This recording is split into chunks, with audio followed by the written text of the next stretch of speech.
momento de estratégia e mobilização missionária. O Clamor, com Márcia Martins.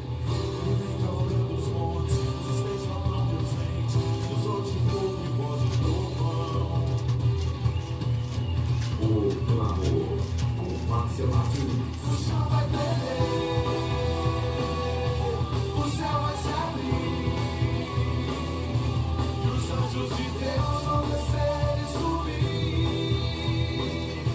O chão vai tremer, o céu vai se abrir, os anjos de Deus vão descer e subir. Senhor, Senhor dos exércitos.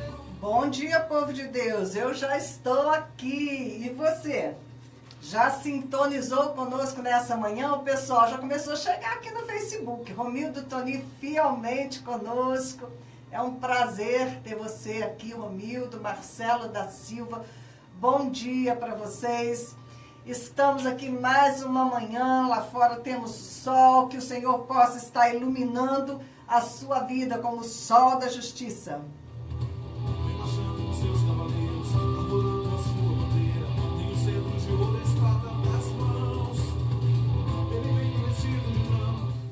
Salmo 108 para você nessa manhã.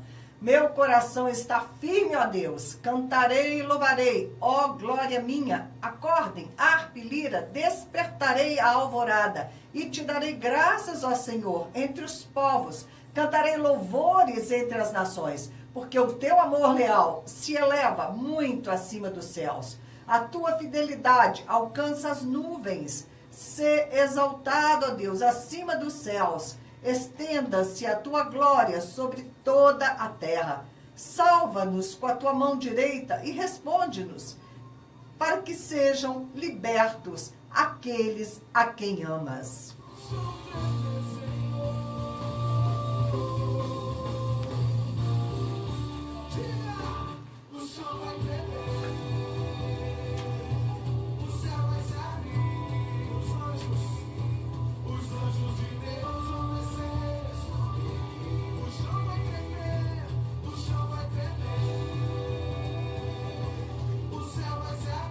Essa manhã eu abri a palavra em Lucas, quando Jesus nos exorta a orar, né? Peça ao Senhor da colheita que mande trabalhadores para a sua colheita.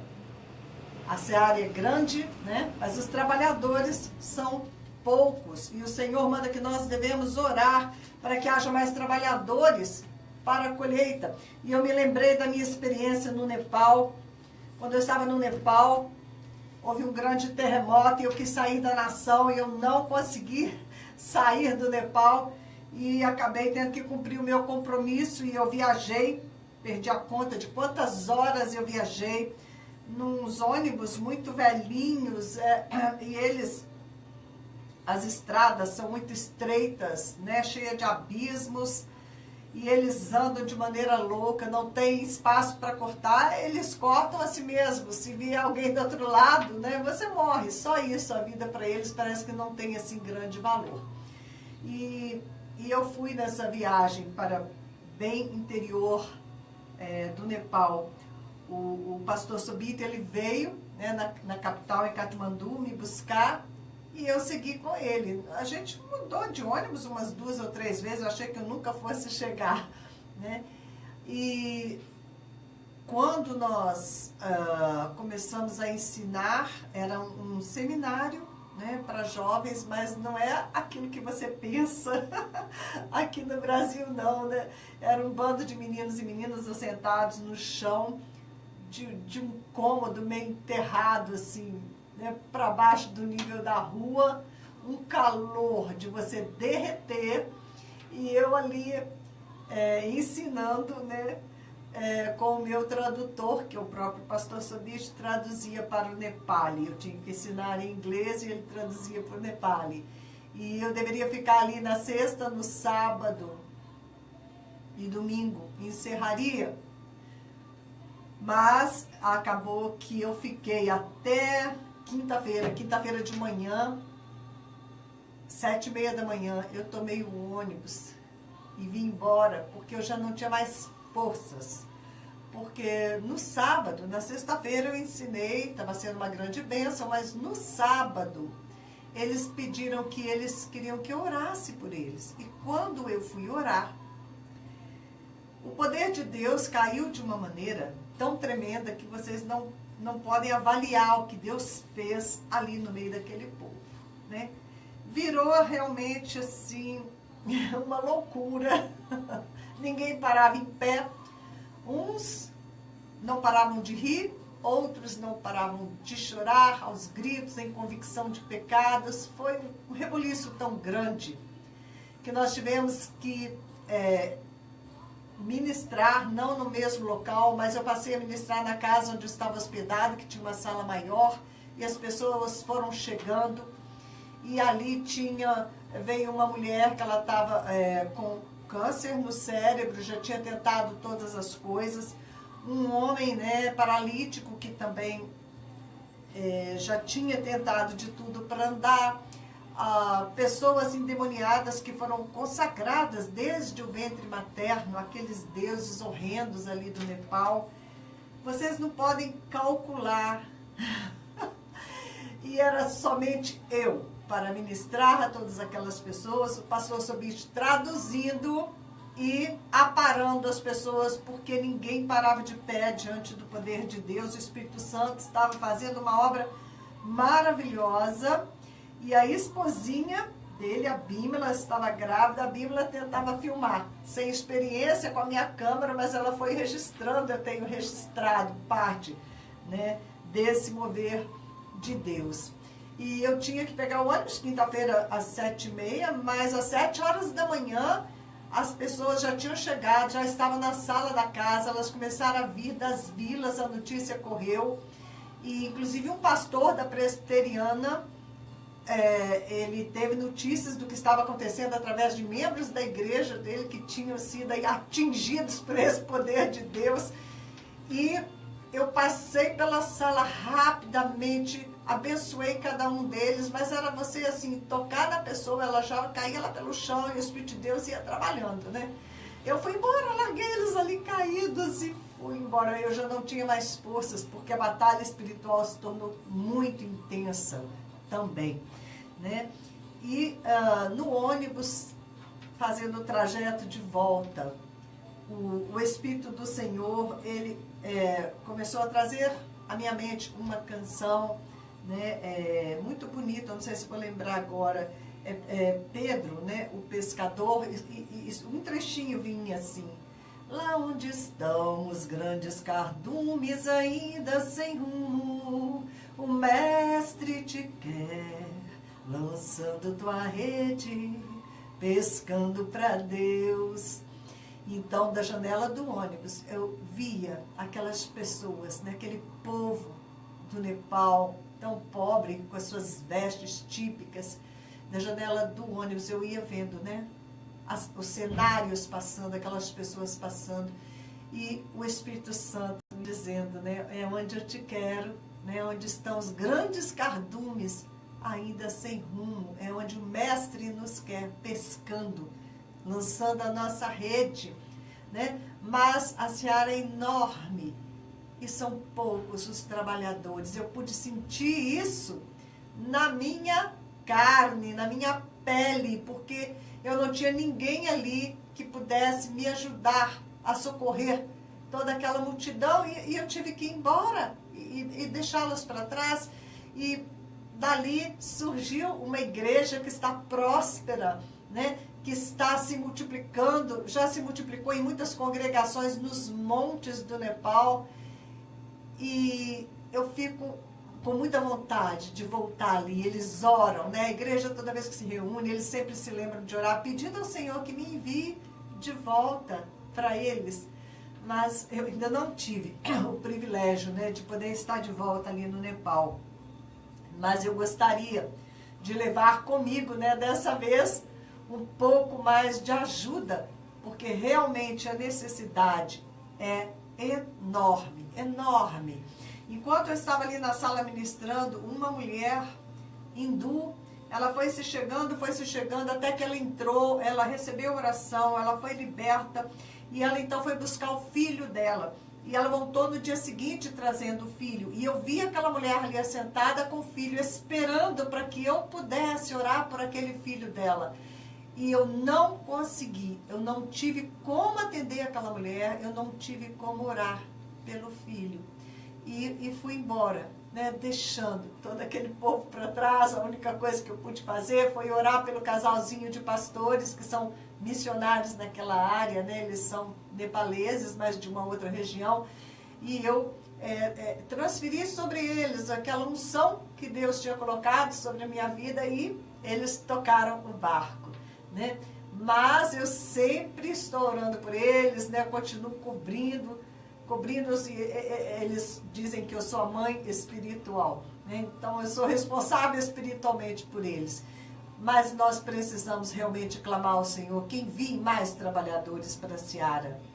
São poucos que estão lá nos campos pagando um preço alto, enquanto nós estamos aqui tantas vezes enchendo as igrejas no Brasil. Vamos ao culto somente para nos alimentar, né? E vamos ficando aí barrigudo, gordo, de tanto receber, sem jamais, né, deixar que a fonte flua e chegue a água nos lugares desérticos, onde não existe o testemunho de Jesus Cristo. Embora, né, eu esteja convivendo com essa frustração de ainda não ter conseguido voltar no Nepal, eu quero também voltar na Índia por causa do nosso trabalho lá, das nossas crianças. As crianças me conhecem, né, via WhatsApp, porque uma vez por semana eu estou ministrando cada semana uma criança. E nós compartilhamos com vocês, né, que semana passada a Sony foi batizada no Espírito Santo. Nós estamos muito contentes com o trabalho que está crescendo ali na Índia, né? Resgate uma criança dos lixões na Índia. E nós estamos com esta campanha aberta para você adotar uma criança. Adote uma dessas crianças. Existem muitas outras mais que estão perecendo, que nós gostaríamos de abraçar, mas eu preciso da tua parceria para que a gente siga adiante, né? Para que a gente consiga manter o trabalho e expandir. Que seja tua parceria em intercessão, né? E em contribuição também, porque sempre um pouco a gente pode contribuir. O valor que nós gastamos com cada criança mensalmente é R$ 85,00. Então, se você quer fazer parte deste projeto, não se trata apenas de alcançar crianças que estão abandonadas, morrendo de fome, o que já seria muito, né, trazer essas crianças para Jesus. Mas esta escola, a Escola Asra Esperança, ela é uma estratégia que Deus nos deu para chegar em meio a grandes populações onde ainda não existe nenhum testemunho de Jesus Cristo. E eu preciso, né, da sua colaboração, porque nós somos um corpo e não há como ninguém trabalhar sozinho para a expansão do reino. Então, o meu WhatsApp para você fazer parte do projeto conosco é 32 99195 9489. 32 99195 9489. Inscreva-se neste WhatsApp para você receber notícia do que Deus está fazendo ali na Índia, dentro de um contexto de perseguição, porque a Índia, ela está hoje como um dos lugares de maior perseguição à igreja. Infelizmente, a perseguição cresceu muito, o partido hindu radical assumiu o poder e eles estão perseguindo, prendendo, batendo, fazendo coisas terríveis com os cristãos. Mas o Senhor tem protegido o nosso projeto ali na Índia, né, contra os perseguidores, contra os fanáticos, e as nossas pequenas escolas estão sendo preservadas para a glória de Deus.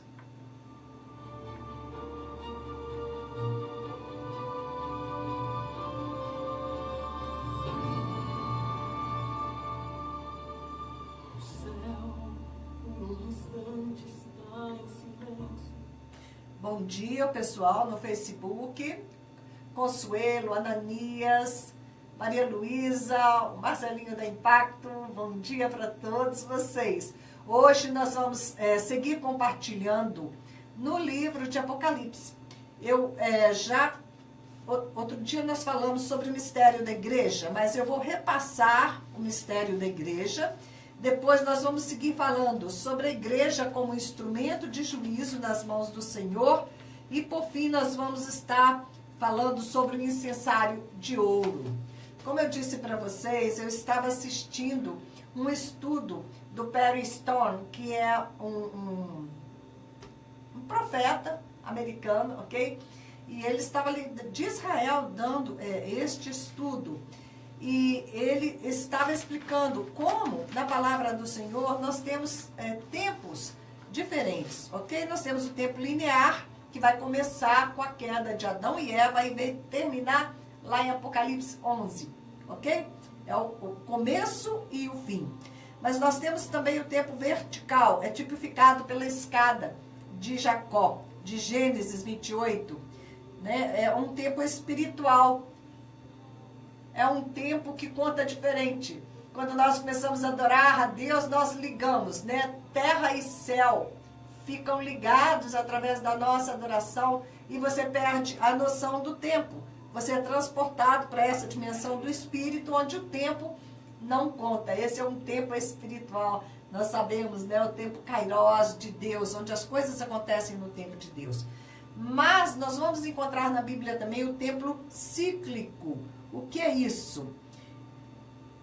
O final de Apocalipse vai fechar com o começo de Gênesis. Se você ler o começo de Gênesis, você vai ver que você está lendo, existe um paralelo com o final de Apocalipse, tá bom?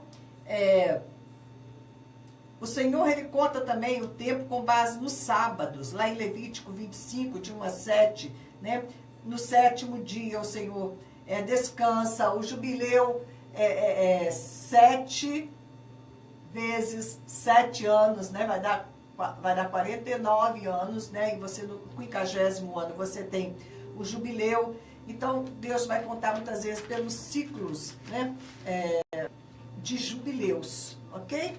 Mas tem uma palavra em Isaías 46, 9 e 10 diz assim: lembrai-vos das coisas passadas, lembrai-vos das coisas passadas da antiguidade, que eu sou Deus e não há outro. Eu sou Deus e não há outro semelhante a mim, que desde o princípio anuncio o que há de acontecer, e desde a antiguidade as coisas que ainda não se deram, não sucederam, que digo, o meu conselho permanecerá de pé, farei toda a minha vontade. Então, ele é um Deus que anuncia no começo já o que vai acontecer lá no fim, né? Então, se você analisar em Gênesis 1, 2, todas as coisas são perfeitas. Em Apocalipse 21, 22, você vai ter os novos céus e nova terra, onde todas as coisas também vão ser perfeitas. No começo, você tinha o quê? Um paraíso perfeito. No final, nós vamos ter um paraíso perfeito. No começo, o homem andava com Deus. No fim, o próprio Deus vai habitar conosco. No começo, você vê a árvore da vida. No final, também você vai encontrar a árvore da vida, né? Lá no finalzinho de Apocalipse, nos últimos capítulos, está lá a árvore da vida. No começo, você tem a primeira noiva de Adão, que é Eva. No final, você tem a noiva de Cristo, que é a igreja.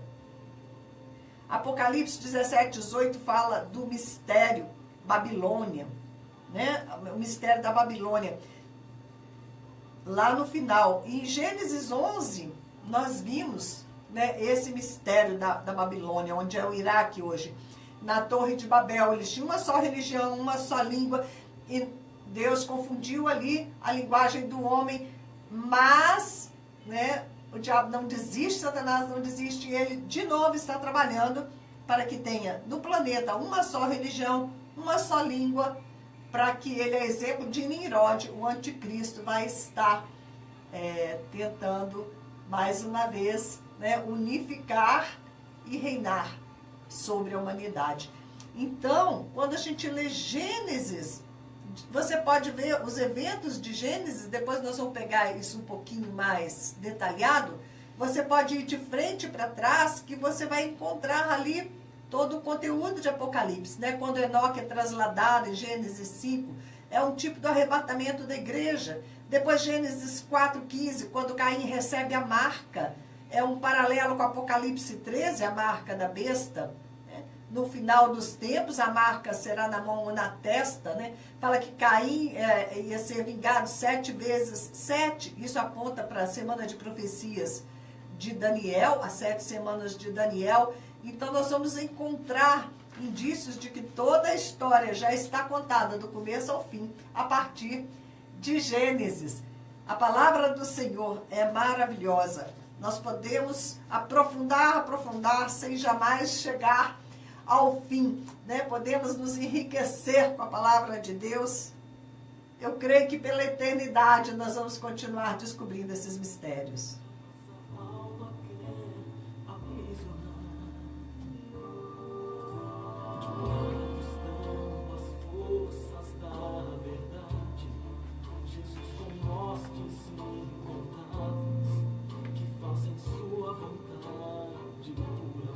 Eu gostaria que você estivesse com a Bíblia nas tuas mãos, ok? Ou no celular, ou Bíblia impressa, porque nós vamos falar do livro de Apocalipse e para você acompanhar, senão você não vai entender muita coisa, né? Eu vou citar os versículos para você poder estar acompanhando, tá? Mas nós vamos começar passando rapidamente pelo mistério da igreja. Paulo vai falar sobre o mistério da igreja no livro de Efésios. Ok? Efésios revela o mistério da igreja. Diz assim: ele nos revelou o mistério da sua vontade, estabelecida em Cristo, de convergir nele as duas dimensões, terrena e espiritual. O Filho de Deus e o Filho do homem se manifestou na plenitude dos tempos. E seu domínio retirado, e com poder Jesus para sempre reinará.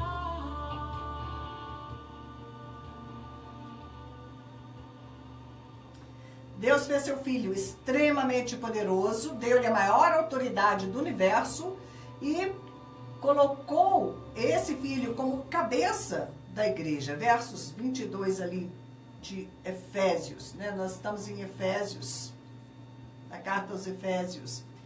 E Cristo foi colocado como cabeça. Essa cabeça tremenda, ela é tremenda, mas ela não pode se expressar sem a ajuda do corpo.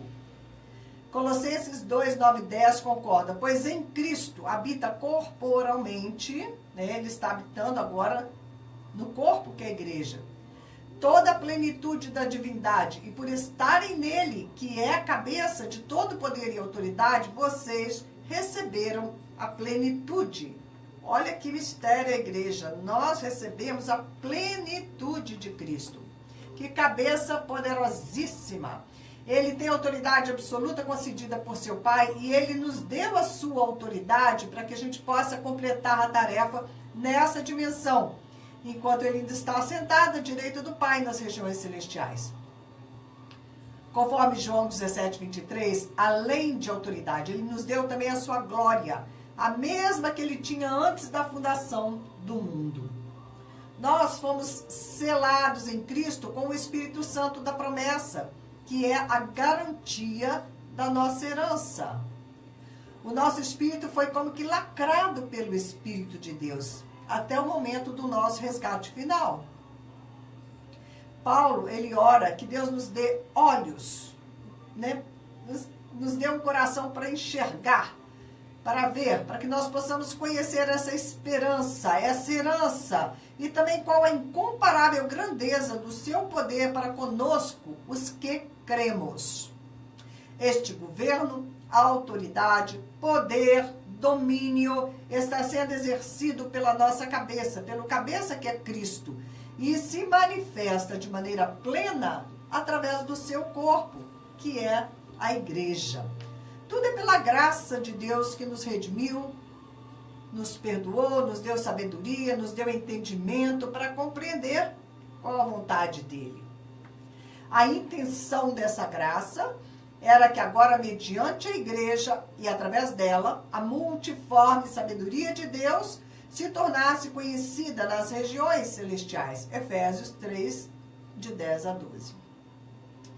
Bem, nós precisamos de muito entendimento, né, sobre esse mistério da igreja, sobre o corpo de Cristo, o mistério oculto em Deus, que Paulo menciona em Efésios. Nós realmente precisamos orar para que os olhos do nosso coração sejam iluminados, que nós tenhamos entendimento. E nós devemos orar também para que este corpo de Cristo seja completado, né? Esse corpo, ele vem sendo formado pela obra do Espírito de Deus na terra através das eras. E ele é composto esse corpo pelos vivos e por aqueles que já se foram também.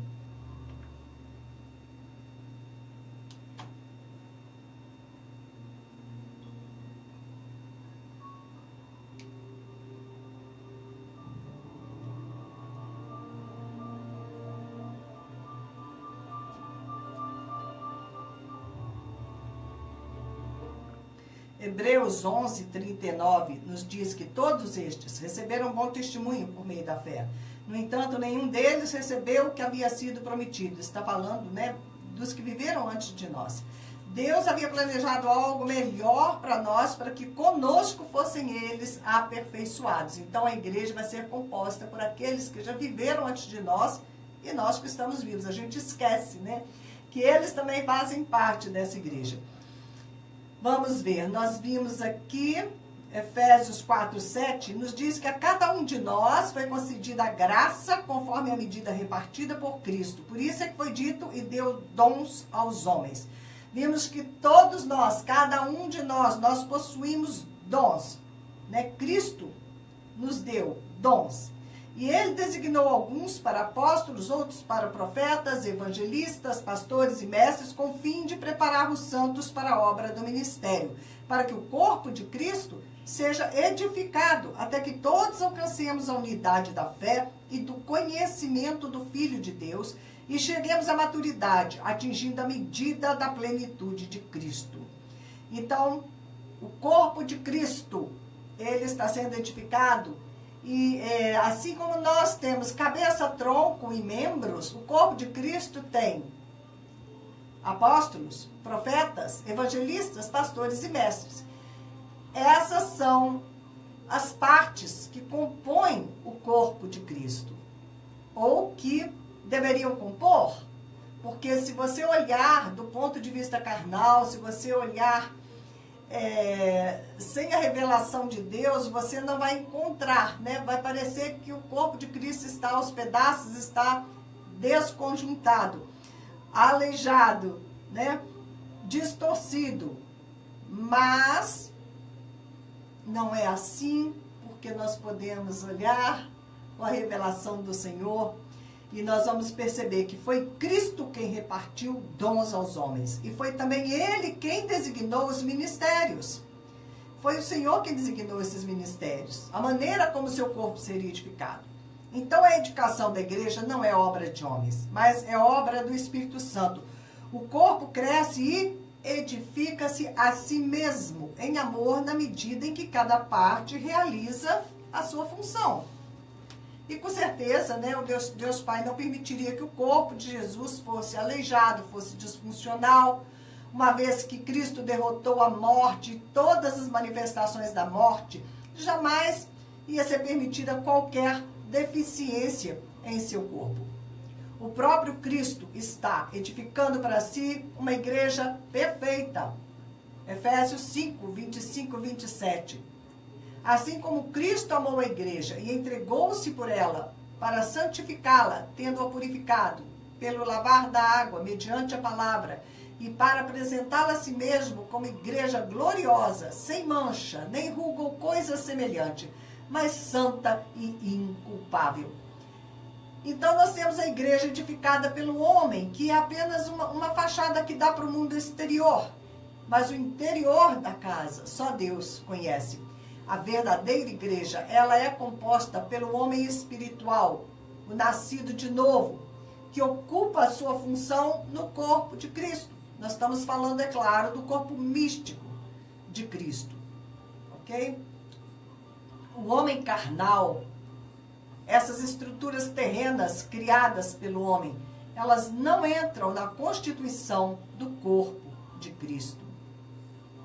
Os líderes humanos, eles criaram a sua própria maneira de edificar as suas denominações. E nós chamamos a isso de igreja, né? Toda essa estrutura foi construída fora dos parâmetros e dos padrões estabelecidos por Deus e não faz parte da estrutura do corpo de Cristo. Mas eu fiquei, né, muito feliz e assim uma sensação de vitória, de alegria ao pensar que o projeto de Deus para a sua igreja não fracassou e nem vai fracassar. A noiva está quase pronta, o corpo está quase completo, o corpo de Jesus Cristo. E o cabeça, ele tem anunciado que ele já está voltando, a cabeça vai vir se unir ao corpo. E eu não consigo imaginar o que vai ser isso, o momento em que essa cabeça se conectar com este corpo. Que coisa maravilhosa que vai ser o encontro do noivo com a noiva. O gemer do Espírito, que está lá em Romanos 8, né, que o Espírito geme, o gemer do homem, o gemer da natureza, todo esse gemido está para se transformar em um grande gozo. Está perto a manifestação dos filhos de Deus, a redenção desse nosso corpo caído, através da redenção do corpo de Cristo. A hora vem, e já chegou, em que os nossos corpos individuais, redimidos e glorificados, eles estão para formar o corpo do Cristo glorificado. João Batista, ele veio para preparar a primeira vinda do Messias a essa terra. Ele era filho do sacerdote Zacarias. Ele deveria seguir os passos de seu pai e também ser sacerdote no templo, mas ele abandonou o sacerdócio em troca, né, de uma herança infinitamente maior. Ele trocou a herança do pai terreno pela herança do pai celestial.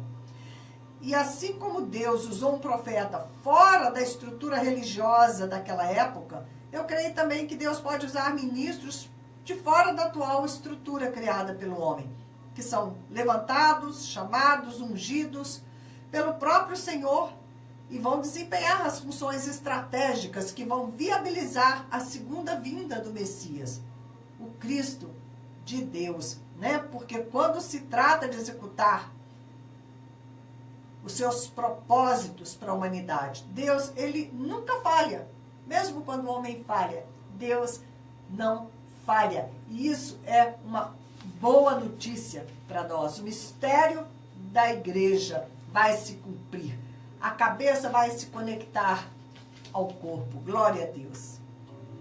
Outro aqueles anjos terrenados que lá do céu foram expulsos por transgressão da lei do Criador.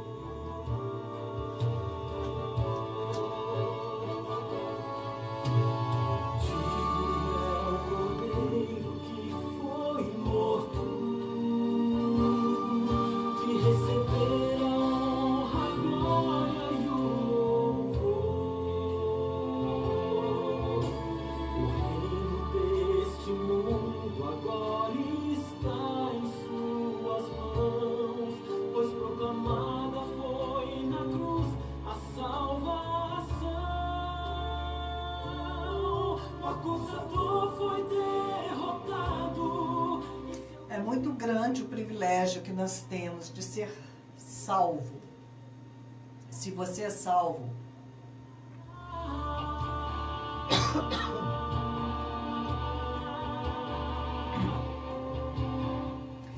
é imenso esse privilégio. A salvação é uma obra da graça de Deus. É uma escolha do Senhor. É preciso ter fé para ser salvo, e essa fé vem de Deus. É um privilégio que não tem como você nunca agradecer ao Senhor, que um dia Jesus tem entrado na tua vida. Ontem eu estava meditando no amor que Deus tem por mim, ao ponto de entregar Jesus Cristo, seu único filho, o que Jesus sofreu, o que Jesus passou para comprar com o sangue dele a minha vida, a sua vida. Esse Deus é por amor, é muito amor que esse Deus tem por nós. E Ele nos quer muito, Ele nos deseja muito para si, para pagar um preço tão enorme. É porque realmente nós temos valor para esse Deus. Ele realmente nos deseja para Ele. E essa intensidade de desejo que nós temos, né, de estar com o Senhor, de receber esse amor que Ele tem por nós, de nos encher com o Espírito. Se nós, né, que somos pequeninos humanos, desejamos a Deus com tanta intensidade, que dirá a intensidade do amor dele por nós e o quanto Ele nos deseja, ao ponto de pagar um preço tão terrível para nos ter de volta na presença dele. Isso é maravilhoso, né? O amor de Deus, a gente precisa descobrir a cada dia, nós precisamos buscá-lo com toda a intensidade do nosso ser, porque vale a pena experimentar, entender este amor que Deus tem por nós.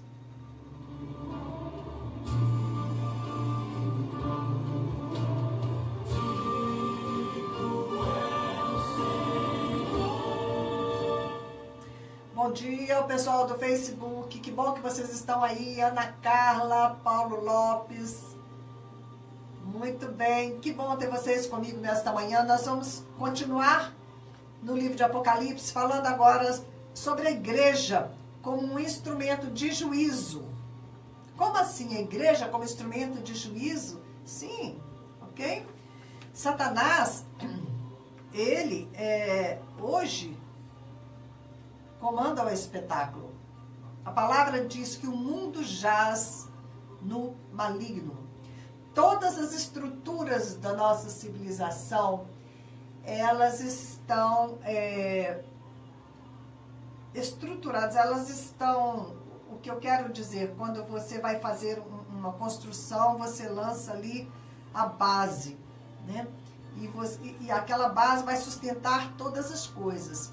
Então, essas colunas estão firmadas nesta base.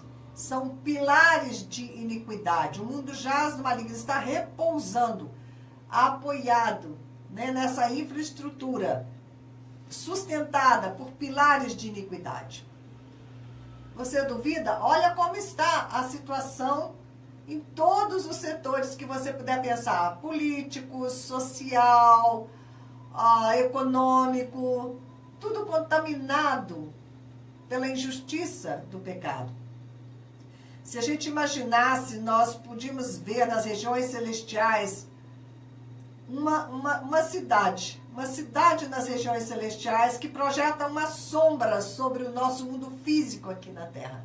Todas as coisas na nossa dimensão são sombra das coisas que existem nas regiões celestiais. A palavra diz isso, até mesmo o tabernáculo que foi erguido por Moisés, ele é sombra do verdadeiro tabernáculo que está na presença de Deus, que está nas regiões celestiais.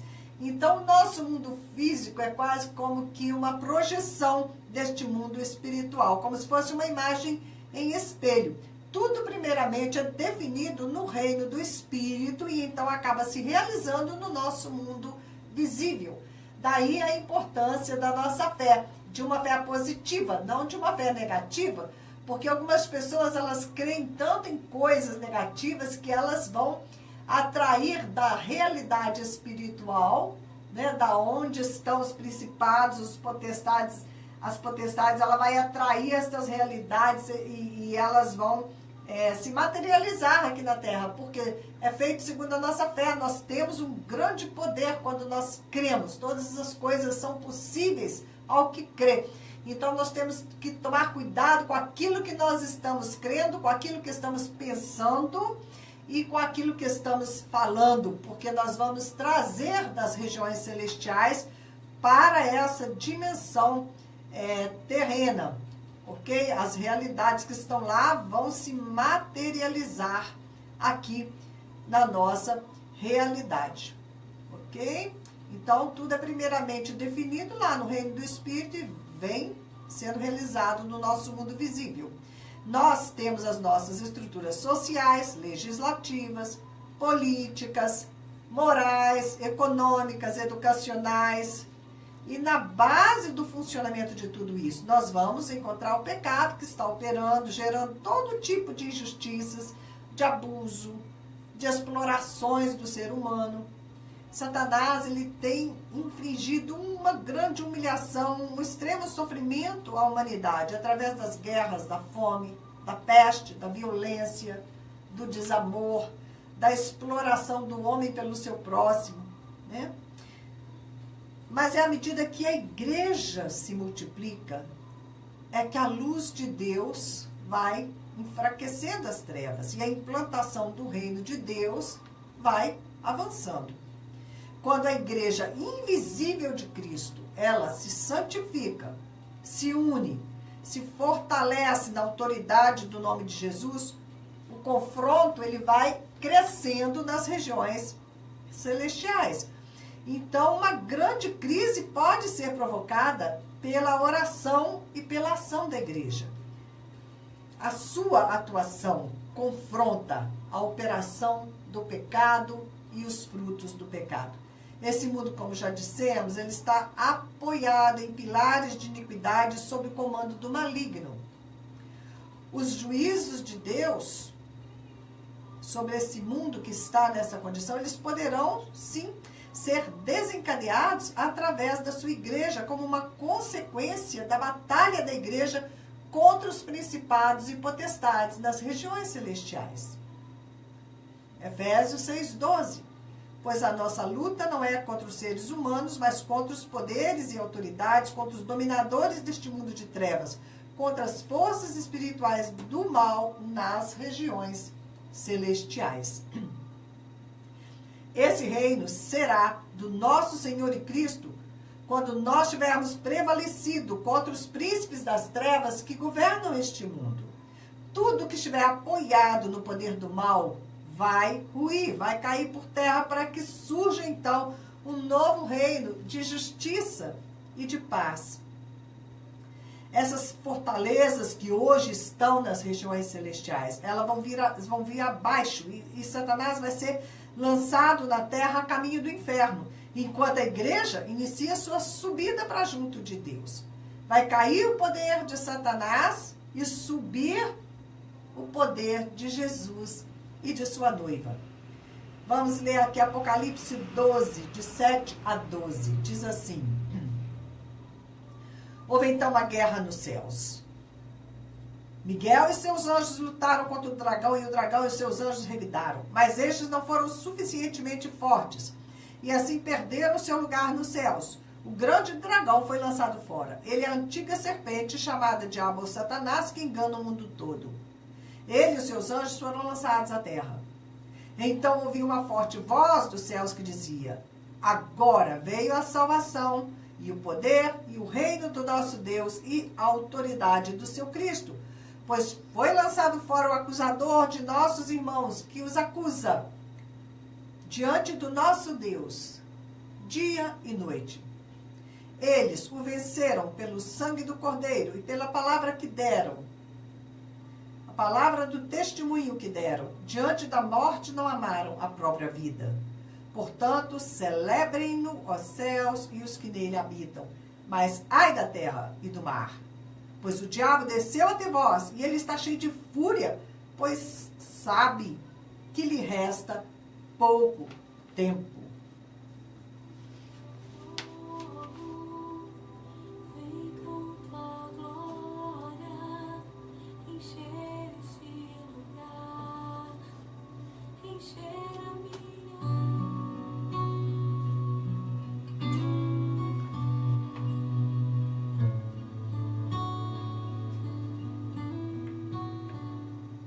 Bom dia, Nilson. Estamos aqui falando da igreja como instrumento de juízo nas mãos de Deus.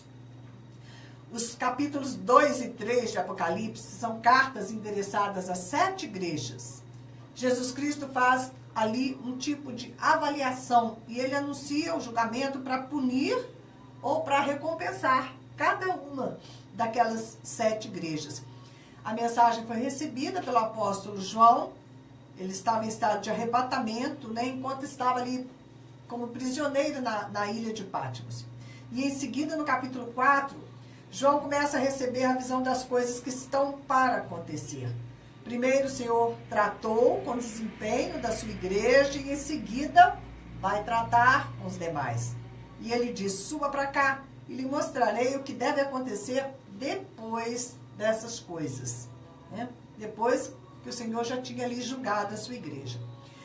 O próprio Deus vai promover as ações seguintes sobre toda a terra. Esses acontecimentos foram anunciados como juízos que serão liberados quando da abertura dos 7 selos, o toque das 7 trombetas e o derramar das 7 taças. Assim como 7 é o número completo da igreja e aponta para ela, assim também os juízos serão cumpridos de forma completa. E nós sugerimos que, pela eficiência dessa mesma igreja. Primeiro, ele descreve o que vê. João vai descrever primeiro o que ele vê, o lugar onde ele se encontra nos celestiais. E, propriamente no capítulo 5, então, começa a ação. Ele vê um livro selado por 7 selos que está na mão do que estava assentado no trono. Esse livro, ele é uma escritura. E nós vimos outro dia que não é propriamente uma escritura do planeta Terra, senão que é uma escritura que dá posse ao Cordeiro de toda tribo, língua e nação. E então ele vai constituir toda a humanidade, povos, línguas e nações que ele adquiriu com o sangue dele, vai constituí-los reis e sacerdotes, e então eles vão reinar sim sobre essa terra. Mas essa escritura, ela fala principalmente dessa tomada de posse da humanidade. Tá? E João estava chorando muito porque o livro não podia ser aberto, e aí um dos anciãos disse, não chores, eis que o leão da tribo de Judá, a raiz de Davi, venceu para abrir o livro e os seus 7 selos. Só Jesus Cristo pode pegar esse livro, escrito por dentro e por fora e selado, como se faziam com as escrituras de posse da terra. E ele vai abrir e vai se apropriar novamente, né, desse planeta, de toda a humanidade, e resgatar com toda a autoridade que antes nós havíamos passado para Satanás. Nós assinamos e demos de papel passado, né, o domínio da terra para Satanás, e Jesus ali está com essa escritura nas mãos para retomar. O selo tinha a função de proteger a escritura de propriedade para que não fosse aberta nem adulterada por outra pessoa. E eles indicam então a autenticidade do documento. Jesus, na figura do Cordeiro, já glorificado com seus 7 chifres do poder e os seus 7 olhos, que são os 7 espíritos, ele vem, toma o livro da mão direita daquele que estava sentado no trono. Nós estamos em Apocalipse 5, 6, 7. E ao tomar esse livro, ele retoma a posse, a autoridade, e imediatamente os 4 seres viventes e os 24 anciãos, eles prostram-se diante dele em adoração, trazendo as suas harpas. E cada um deles traz também as taças de ouro cheias de incenso, que são as orações dos santos. E naquele momento, toda a criação adora e se regozija. Uma vez trazidas as taças de oração, começa então a ação sobre a terra. Os 7 selos que fechavam o livro vão começar a ser abertos no capítulo 6, até que o livro fique totalmente aberto, né, e de posse do Senhor. Então, esses 7 selos, eles vão sendo abertos até o capítulo 6. O livro foi recebido pelo Cordeiro. E, ao recebê-lo, os 4 seres viventes, os 24 anciãos, prostraram-se diante do Cordeiro. Cada um deles tinha uma harpa e taças de ouro cheias de incenso, que são as orações do santo. Apocalipse 5:8. Nem mesmo os selos começaram a ser abertos, nem mesmo nos céus, antes que fossem apresentadas as orações dos santos. O programa que vem, se Deus permitir, nós vamos continuar esse nosso assunto e eu quero falar um pouco mais sobre este rolo que está na mão do Cordeiro e esses 7 selos que vão ser quebrados para que seja aberta a escritura, né? Um processo de tomada de posse, ok? Senhor, nós te adoramos, nós te agradecemos porque o Senhor deixou para nós a tua palavra, Senhor. E o Senhor deseja que nós entendamos, o Senhor quer que nós saibamos tudo o que está para acontecer. Por isso, desde Gênesis, o Senhor já vai anunciando do começo o que vai acontecer até no final. O Senhor não deseja que sejamos ignorantes da tua palavra, porque o Senhor diz, o meu povo perece porque lhe falta conhecimento. E nós, Senhor, desejamos mais conhecimento, mais entendimento, porque nós não queremos perecer, Senhor. Nós desejamos te conhecer mais e mais. Por isso, continua revelando para nós a tua palavra, Senhor. E usa-nos para trazer esse entendimento para o teu povo.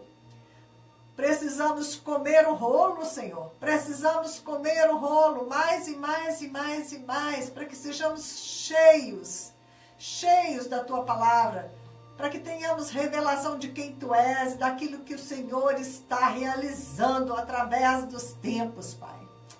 Revela-te, Senhor, a nós. Senhor, abençoa o nosso ouvinte que está conosco nesta hora, Senhor. Revela para ele, Senhor, o que o Senhor está fazendo, a maravilha que é o plano de salvação que o Senhor está desenvolvendo, tudo aquilo que o Senhor planejou para os teus filhos, Senhor. Todas as maravilhas que o Senhor tem reservado para nós. Nós queremos, Senhor, entender. Nós queremos aprender. Ensina-nos, Espírito de Deus. Abençoa cada um que está nos acompanhando no Facebook. Abençoa o programa Clamor. Abençoa a Rádio Impacto. Expande o sinal desta rádio, Senhor. Abençoa Israel, que está completando 70 anos, Senhor. Uma prova do teu poder. Manifesta a todos nós. Abre os olhos do nosso coração para que possamos compreender qual a largura, a altura, a profundidade do teu amor por nós em Cristo Jesus. Cristo que é o nosso cabeça, que nós possamos nos mover de acordo com esta cabeça, que nós possamos, Senhor, nos apropriar de toda a autoridade que o Senhor já nos deu, de toda a glória que foi derramada sobre nós. Nós repreendemos todo o peso desta carne, Senhor. Ó Deus, do pecado que tenazmente nos assedia, tentando nos impedir, Senhor. Nós lançamos fora todo o peso que tenta, Senhor, nos parar, que tenta nos impedir de caminhar a caminhada da fé e de alcançar tudo aquilo que o Senhor preparou para a vida de cada um de nós. Que possamos, ó Deus, desenvolver os dons que o Senhor tem nos confiado. Que possamos viver para a tua glória, para a glória do teu nome. Porque, Senhor, é tudo o que importa. É vivermos para alcançar aquilo pelo que também fomos alcançados. E cumprir, Senhor, o nosso chamamento como tua igreja nesta terra. Refletindo a tua glória, expandindo o teu reino, honrando o sacrifício do teu Filho, Senhor, e respondendo com gratidão ao imenso amor que o Senhor tem por nós.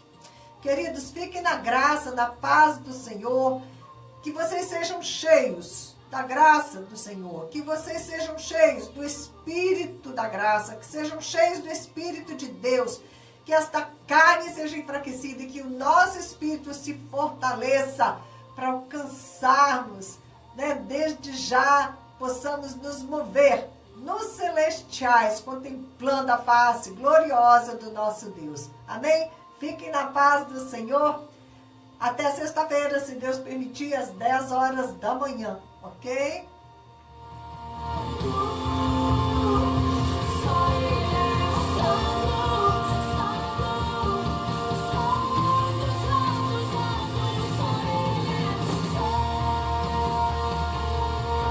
Bom dia para vocês também. Obrigada.